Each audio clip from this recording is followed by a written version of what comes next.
Hello and welcome back to Friday Minis. Today, let's take a look at a gaming related term, and that is FOV. What is FOV and why are some web celebrities so obsessed with that?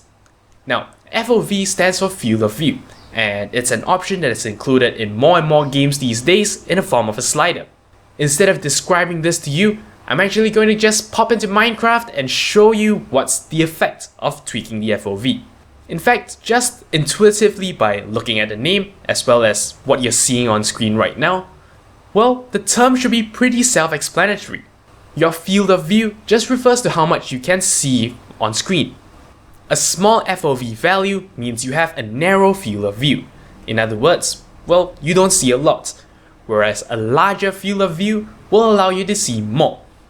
Now, why do we need this? Why is this a setting that people put into games? You see, ultimately a screen is like a window. If you're standing far back, then you don't expect to see a lot. But if you're standing up close, then you can see a lot more.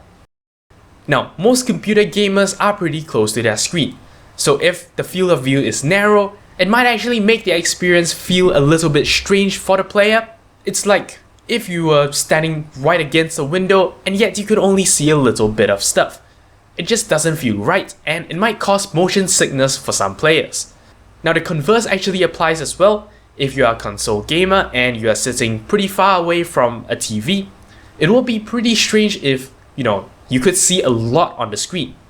Ultimately, what FOV setting works best of course depends on personal preference, but a couple of things I just mentioned could be used as a guideline.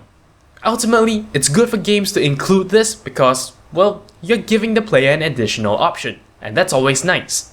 But that basically wraps it up for this episode of Friday Minis. I hope you learned something today, but until next time, you're watching 0612 TV. Hello, if you enjoyed this video, don't forget I appreciate every like, favorite and comment you give me. If you'd like to see more from me in the future, don't forget to subscribe. For more updates outside of YouTube, do follow my official Twitter account at 0612 TV. And if you'd like to see more of my work, you can also check out my About Me page. Once again, thank you very much for watching, and until next time, you're watching 0612 TV.